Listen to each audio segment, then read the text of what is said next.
put some flesh on his bones, though Clay no doubt had already tried. She supposed that ministering to people, with their many needs and the complex times, was a hard job for any man. And Clay and Joe had not been without their own woes. One child lost to whooping cough at an early age, one grandson wayward and belligerent, causing his parents and grandparents a great deal of pain. But the others, and there were now 14 family members in Clay's family, seemed to be doing fine. One son even had received high honors in his field of medical research. Missy, who had moved to the large black stove to stir the pot of simmering brown beans, had already marked her 60th birthday, now a grandmother a number of times over, and expecting her first great-grandchild. Missy did not look her years. The West had been good to Missy and her Willie.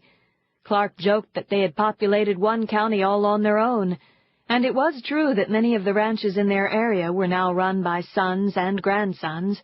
One of the boys had taken over the homespread. Willie maintained with a glint in his eyes and pride in his voice that all he was allowed to do now was boring paperwork. But most of Missy's family members, 37 in number, had not been able to make the long trip east.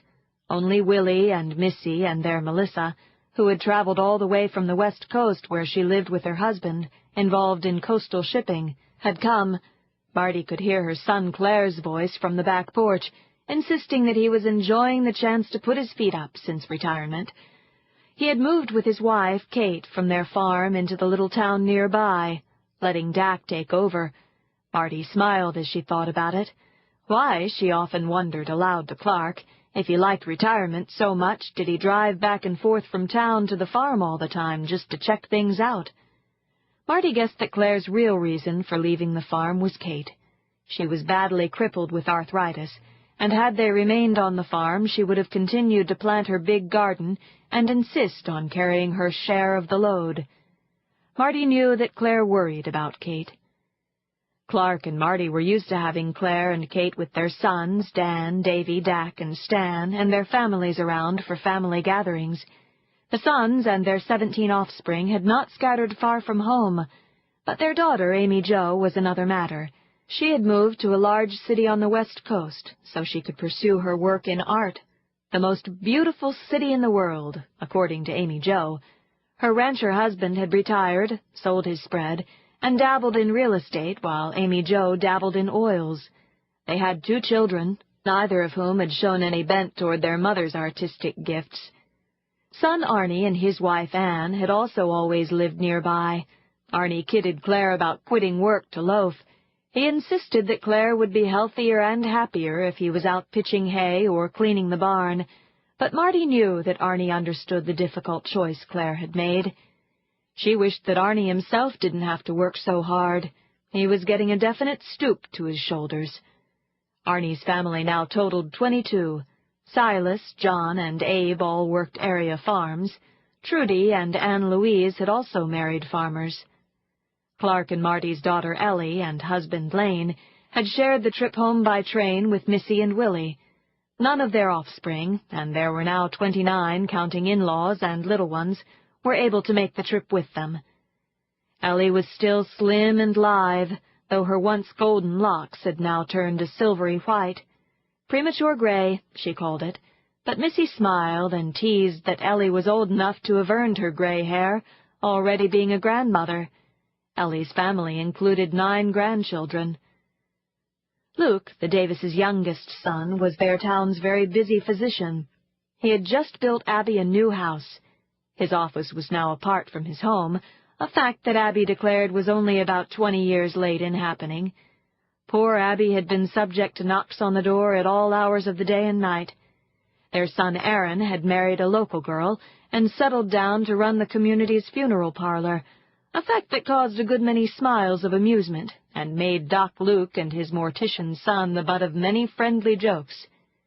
Thomas had chosen to follow his father in medicine, so he was off getting his training. Daughter Ruth Ann married the town pharmacist, making another prime target for the local wits. If you go see Dr. Luke, he sends you off to his son-in-law for medicines, and if that don't work, you end up his son's client. People ribbed, always seeming to think that the little joke was original with them. Georgia was a bookkeeper at the mayor's office, still single but much pursued. Clark maintained that she so enjoyed keeping the local young men in a tizzy that she would never settle on one of them. Luke and Abby and their family had, over the years, been frequent visitors for Sunday dinner at the Davis family farmhouse. On this special occasion, only Thomas and his new bride were missing. Belinda, Clark and Marty's last, had married Drew Simpson, and also lived in the nearby town with her lawyer husband and 5 children. Having made her appearance in the family when Marty was past 40, Belinda was still considered a young woman, not yet having reached her own 40th birthday. Her children, younger than the other cousins, had not been raised with the rest of the bustling pack, but were young enough to be given special pampering by all the older cousins. Belinda's Clara already had herself a beau.